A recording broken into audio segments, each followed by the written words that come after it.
every week when I was watching that show, I always felt like I was going to see a broken neck. I was going to see a broken back. Yeah. And I don't want people to get hurt. And bro, I'm being dead serious. That was one of the main reasons I stopped watching the show.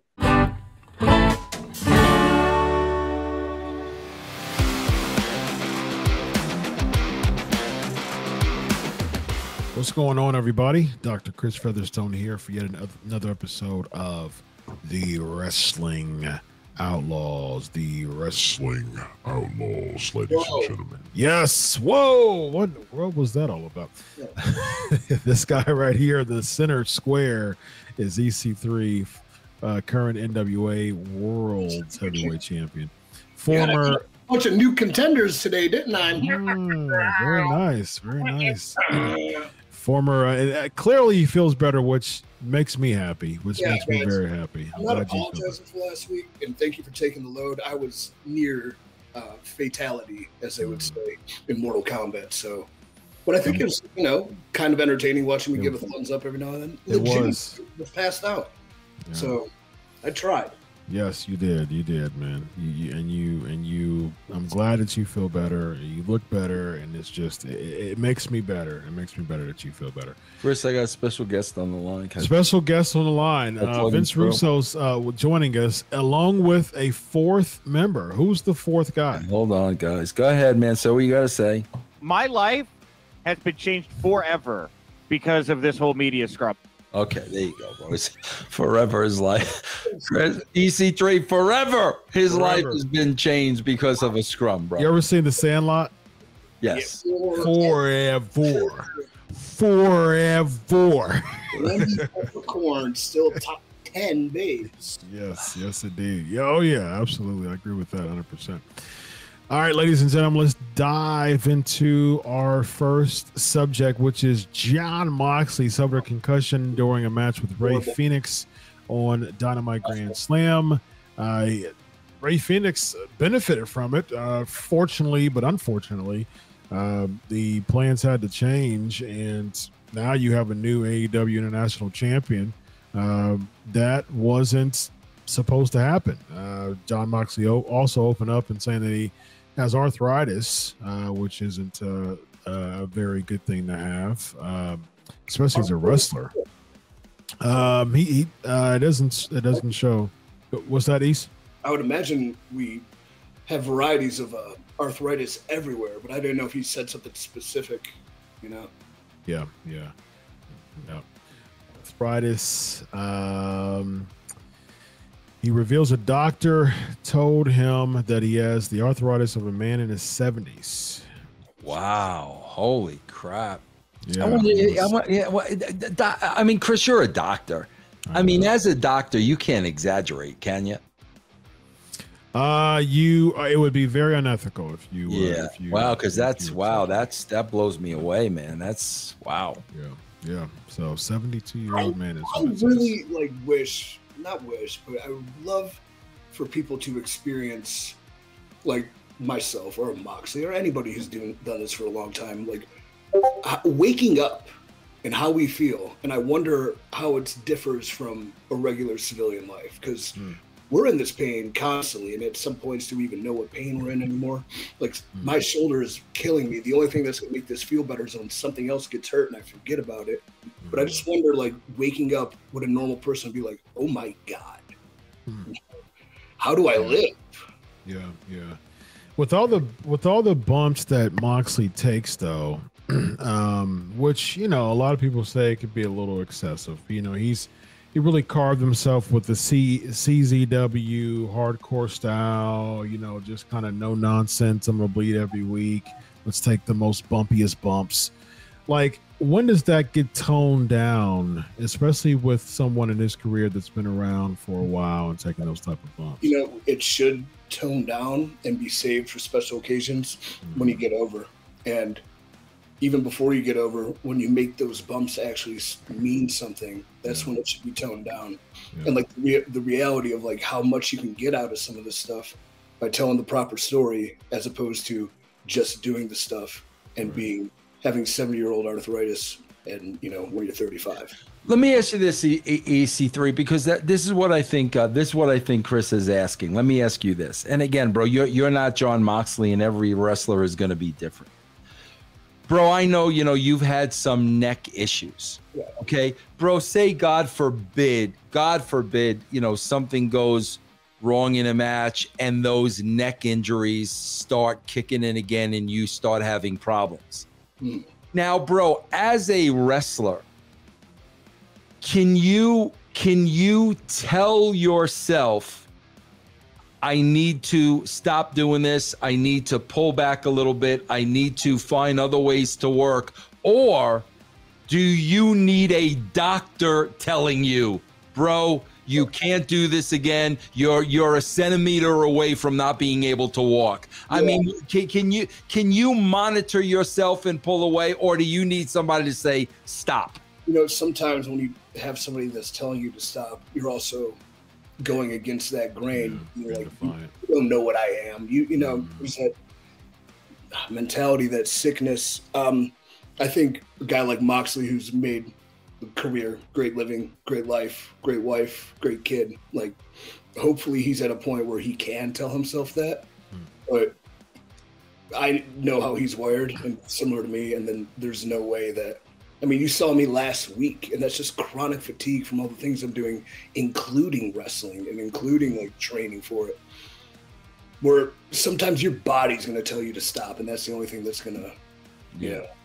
But hopefully, like with a doctor, if I went to the doctor tomorrow and he said, one wrong bump and you're done, I would have a long think about it, but it would not be immediately, oh, well, I guess I'm done. I'd be like, no, how can I get past this, or how can I do this? Because I'm like, especially, dude, doing OVW today, I drive 6 hours. I do 2 podcasts on the way. I'm training in parking lots. Like, my day's crazy. My phone's blowing up. I can't read. Like, so much is going on. But I realized all I did was a little promo segment. But the amount of fulfillment we get if we love this so much, and doing like a 2-minute promo to set up some heat for an angle payoff way down the road, just like telling a story and building something with characters and dynamics, dude, it's addictive. Like, I'm flying high based on like what is a 2-minute little promo that could have been nothing, So, like, and bro, I'm reading too, congratulations, bro, based on wrestlers, bro, you guys were sold out tonight, bro. Yeah, that's awesome, man. That is freaking awesome, bro. Wrestlers buzz, and like, kudos. But I told a lot of the younger guys there too, like, you worked so hard for this, like, enjoy it, but also know that now more hard work has begun to keep going. So I'm glad that's taken off, and it's good to see beyond the wrestlers and beyond Al, the amount of work like the people do there to keep that going. Like, sincerely proud of them. So it's very cool. Yeah, East along those lines with Jon Moxley, we saw on Dynamite that and there's all over the X-verse in socials, the IG as well. There's like still frames. There's like slow motion frames of the times the sit down driver that Phoenix did his finisher, and just say that what's that. It's such an unnecessary neck bump too. Yeah, and it's like, man, like, he didn't protect Moxley twice, and man, like, if you see just Moxley's head, I mean, it was like Austin and Owen, like it was just like straight down, both. I mean, and like he did the move twice, and it was just like, man, like he Moxley got to the point, was like, because he didn't kick out the first time because he probably couldn't, what I mean? And the fans booed and was wondering what was going on. Rey Fenix pulled him back again, did the same driver again, as if that wasn't going to, make things worse. What are your thoughts on calling audibles like that, but doing the same move and having the same neck bump? There's so much to dissect here, and I might rant and rave, but I think go for it. One thing we can first look at is wrestling early. If you botch, or you mess up a spot, or you make a mistake, or something doesn't go right, you cannot go right back to it, because tells it's a work or it's fake, but whatever, we know that. So like going right back to the same thing, like you miss something, doing it right again. People that are not clued in are like, oh, obviously, like they meant to do that the first time. So that's the first thing about that. The second, I would say, and this is a problem, I think, and there's a developing inner wrestling culture war where there's intuitive, on the fly, feeling it out there and like working for TV, having some ideas, but like kind of working like old school in a sense, to where TV is so, and talent especially now, micromanaged, planned, everything's called, rehearsed, like that. When you go that route, you lose the inability to think on the fly, and you panic and you freeze, or you go right back to doing something that could have killed somebody, you know? Yeah. So it's like talent. I stress this from my own personal experiences, that working with ideas and like what we're going to do, but like feeling things out there and not knowing everything that's going to happen and kind of being in the moment and putting yourself in there is so much more gratifying and fulfilling than thinking about what you're doing next the entire time. And I think the work shows it. I mean, maybe I'm in a different camp than a lot of people. People maybe like, I don't know, breakdance fighting, choreographed bullshit, cool. I like, physical storytelling and, emotionally driven action. But yeah, like when you can't think on the fly because you're so programmed, bad things can happen too. So in the midst of there's a third thing. Referees, we talked about this today with one podcast I did. Referees in the WWE are conditioned and trained very well to call things as though it was real. So, and a lot of referees, if you're a referee, you have to establish authority and you have to count. And you can't pull because you think of what's going to happen. If they don't kick out, you might get yelled at by a talent. If it's a top talent, they're not going to yell at you because they know they messed up. But like maybe undercard or people that don't understand it yet will get on you, but you have to count 1, 2, 3 each and every time as though it is real, or things like this happen. And burying the ref is a term where WWE does great, where they condition the refs to be real and they have real authority, where Vince will pay a referee a bonus if he catches somebody, doing something like getting DQ'd. Like, so the talent has to think outside the box as far as like, if I'm going to poke a guy in the eyes and I do it right in front of the referee, that's a disqualification. Why wouldn't the match end? But in theory, I'm a bad guy and I poke somebody in the eyes right in front of the referee. Why are the fans going to be mad at me if that referee didn't do anything about it? So, quote, I guess the fourth thing would be the absolute unnecessary at this point to have moves you have to hit with frequency to win, being so overtly dangerous. It's unnecessary. There is no difference between a screwdriver dump on the head to the Amityville Horror where you kind of flatten his back out, Michinoku drivers sitting out and just taking care of each other, because maybe there's a small sect of people who are like, I really love watching people get hurt for real. They're called sadists. They're not called wrestling. Right. That's right. Where within this movement, it is 87% exact same, but it's just a little bit safer. And if you're telling your story right, it doesn't matter if he lands on the top of his head or if he lands flat on his back, because you finish and you win. As a competitor though, East, isn't it safe to say that a large majority of wrestling fans are sadists though? Wow. Comment below if you're a sadist. I'm thinking of when you said that, I'm thinking of, as a psychology doctor, I'm thinking of someone who has sadistic tendencies or sadistic type of feelings. And how is that different from, a fan saying one more time and people enjoying seeing Moxley's blood every week and people still wanting to see, a botched spot, even if it's hurt, for Rey Fenix to bring him back in and do the same thing and pop for that? I would think there's sadism in us all to enjoy and love this crazy nonsense. But I would think a majority are not truly sadists, where, you know, chanting one more time for like an incredible spot. Like if somebody has a gigantic, thick, meaty clothesline that just knocks someone's dick in the dirt, but it is put in a safe place, but it looks so cool that we can chant one more time because we enjoyed it.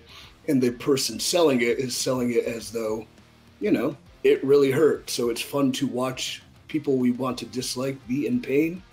I think there is true sadism where like, oh, well, that German suplex wasn't tight enough on his neck. Like, then whatever. You can't appease that small, tiny minority of people. Today at OVW, they sell out the house. And there's fans that never went to a live show before. And what did they react to? Like, the stories and the characters and the movements that look good. Like, moves have to look good, and they have to look crisp and efficient and athletic, and they have to have snap and violence attached to them. Yeah. But the art of what we do is doing that all in the safest manner possible, so we can do it tomorrow and then the next night and then for 5 years and 10 years and hopefully 20.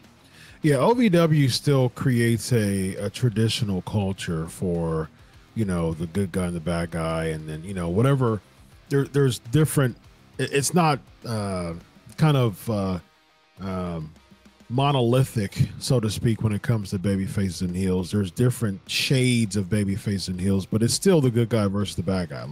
Like for instance, like what's my guy, Iron Man? You know what I mean? He's more of a cocky baby face, an arrogant baby face, but he still goes for the foes. He still goes for the heels, you know, but at the end of the day, he's still a baby face. And so, but at the same time, it's like, I appreciate OVW for still creating that traditional storytelling when it comes to good and bad guys. But a culture like AEW does really champion and promote a sadistic culture, man. It really does. Because if you think about it from a psychological standpoint, sadism is the pleasure that someone derives from the humiliation or the suffering of others. I mean, that's sadism at its core. So, I mean, and what is that different than an AEW fan doing what they're doing and the way that they're cheering for who they're cheering for? I think the talent has fallen into the trap of feeling that they have to have this divide.